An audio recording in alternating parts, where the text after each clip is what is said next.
Well, now, look, the polls today don't lie. Not that we should run government according to polls, but in this dictatorial world in which we live, how else do people express a view?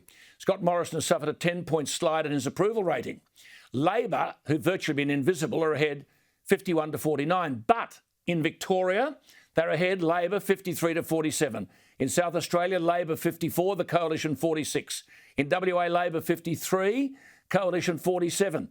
18 to 34-year-olds, 63 to Labor, 37 to the Coalition. 35 to 49-year-olds, 54-46 to Labor. The TAFE and technically educated cohort, I spoke about this last week, 53-47 to Labor. University educated, 52 to 48, Labor. Languages at home other than English, 58-42 to Labor. Full and part-time workers, 54 to 46 to Labor. Is someone going to wake up? Morrison and co won't listen. Now joined by Berejiklian, and there's a reason for this. People are sick of being dictated to. How could southwest Sydney vote Liberal? With horses' hooves pounding the pavement, polar air up above, the dog squad, every instrument of government turned against them. And the stupid comments by a desperate Premier that people are passing on the virus to those they love the most.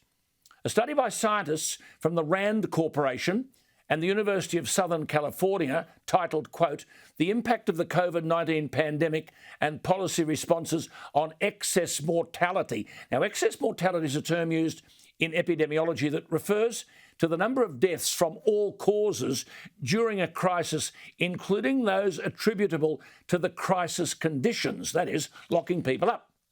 Well, the study found there was a decline in the number of excess deaths prior to the implementation of lockdowns, and that excess mortality increased immediately following the lockdown. These are the experts, the RAND Corporation.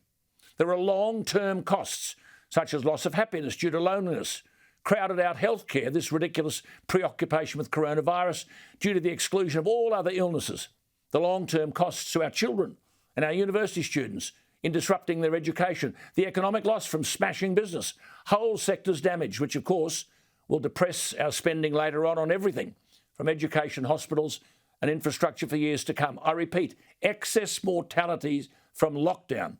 Statistically significant, but ignored. I presume Gladys Berejiklian wouldn't even know what it was.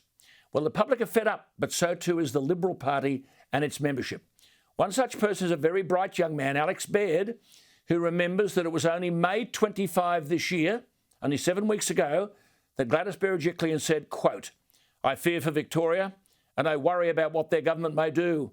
We have demonstrated to other states that it is possible to manage an outbreak and not shut down a city," unquote.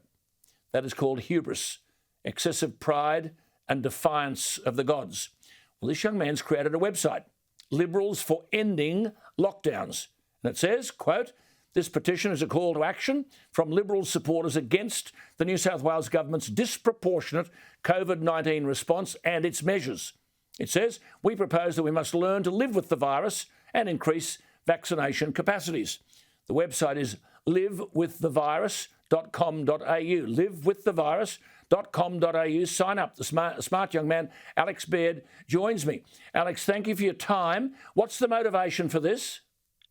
Oh, thank you, Alan, for having me on the program. The Liberals for Ending Lockdowns campaign was created to call on all governments across Australia to consider the damaging impacts lockdowns are having on our society, our economy, our families, and most importantly, mental health. After 18 months of uncertainty and anxiety, I think the public have a right to question whether governments are getting the balance right.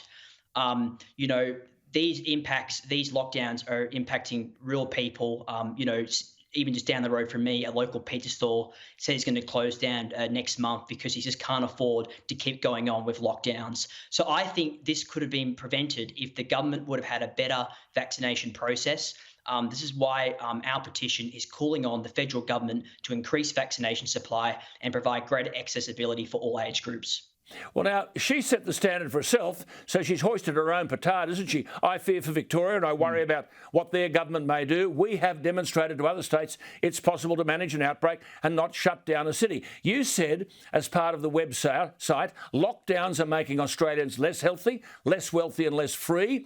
We believe, you say, that in a liberal democracy, they must only be a last resort. And you've cited all the facts there on your website.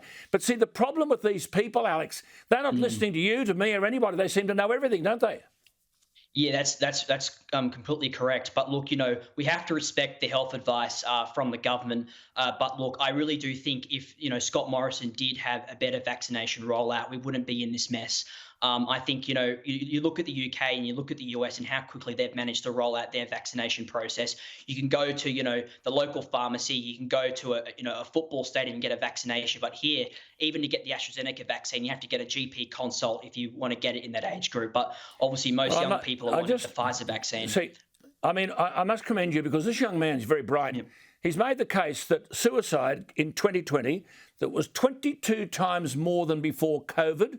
That the lockdown cost City, this is all on the website, 143 million a day, wipes 3 billion from GDP, 1,000 business closures in 2020. He's done his homework.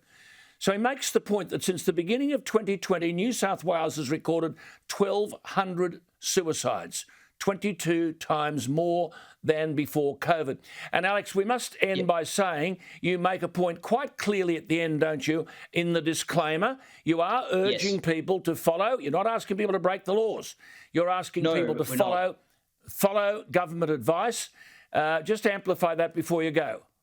Yeah, look, we want the petition is essentially to kind of to consider policy direction, but it's not. We completely endorse all health and government advice. We want people to follow the rules, but we're simply just wanting to have a view for the forgotten Australians who are getting impacted by lockdowns, the hospitality workers, the people who run the local pizza joint, and also all the students who are simply can't get any work because they work in hospitality jobs. Outstanding. Outstanding. The disclaimer says, Alex Baird, this petition calls for a change in policy direction, but in the meantime, we encourage all Australians to heed official government advice and don't condone those breaking public health orders. A very clever young man. Thank you, Alex, for your time. He's put all that together. You can sign up whether you're a Liberal or not. The website is livewiththevirus.com.au. Alex Baird.